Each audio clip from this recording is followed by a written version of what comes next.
Internal tensions are simmering within the Democratic Alliance as the party heads toward its April Federal Congress, with senior figures quietly rallying behind Western Cape Agriculture MEC Ivan Meyer as a potential successor to John Steenhuisen in the National Agriculture portfolio. At the heart of the unease is growing dissatisfaction over the handling of the country's foot and mouth disease (FMD) outbreak, a crisis that has rattled livestock producers, disrupted export markets, and exposed political fault lines within the party's ranks. Several senior DA insiders say momentum is building for a broader reshuffle of the party's cabinet representatives in the Government of National Unity. The agriculture portfolio, currently held by John Steenhuisen, has become a lightning rod for internal criticism. One senior leader described a broad agreement that agriculture needs a reset, arguing that the party's response to the outbreak has eroded confidence among farmers and damaged the DA's credibility in rural constituencies. The FMD crisis has since been declared a national disaster, with industry bodies warning of severe economic fallout if it is not swiftly contained. The pressure comes at a delicate political moment for Steenhuisen, who recently confirmed he will not seek a third term as DA federal leader. His decision has intensified speculation about his future role in government and weakened his standing within internal power structures.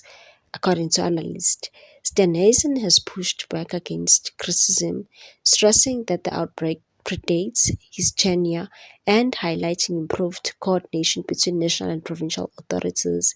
He has acknowledged the strain on producers, telling to our farmers who have watched their livelihoods disappear before their eyes, "I hear you," and pledging that the government will stop at nothing to eradicate the disease. But industry leaders remain cautious. AgriSA Chief Executive Johan Kotze has warned of the cumulative economic impact if the outbreak drags on, particularly in rural towns heavily dependent on livestock production. Behind the scenes, discussions about succession are gathering pace.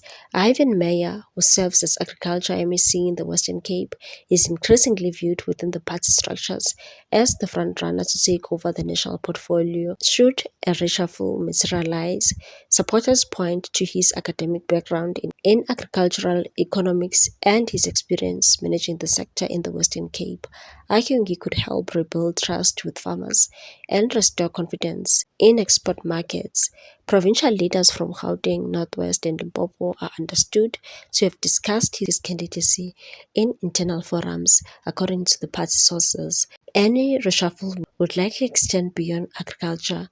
Other DA ministers in the GNU, including Basic Education Minister Sivu Gwarube, Public Works and Infrastructure Minister Dean McPherson, Home Affairs Minister Leon Schreiber, Forestry, Fisheries and Environment Minister Dr. Dion George, and Communications and Digital Technologies Minister Solly Malatsi could also be affected as the party recalibrates its leadership and government representation.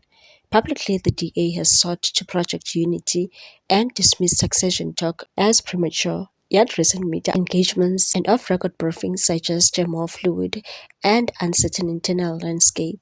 Earlier reports indicated that Steenhuisen's ministerial future became increasingly uncertain after he announced he will step aside as party leader, a move that political analysts say may have reduced his leverage within the GNU. Katibone Pago, a professor at Northwest University, argues that relinquishing the party's top post while remaining in cabinet weakens Steenhuisen's authority, and said stepping down as DA leader in order to focus on being a minister actually weakens his position. Without control over the party, he won't have influence over who serves in government, and he can easily be reshuffled. Political analyst Dr. Levindo echoed that view, noting that South Africa's political tradition tends to reserve senior executive roles for the party leaders, said, "I don't see him remaining a minister if he is no longer part of the top leadership." In South African politics, cabinet positions are typically reserved for party leaders. If Steenhuisen stays on, the DA will be doing something we have not seen before. As the DA approaches its federal congress, the question is no longer whether change is coming, but how far it will reach and whether the party can steadily itself while navigating one of the most consequential agricultural crises in recent years. What's your take on this one, people? Thanks for watching. Please subscribe for more news.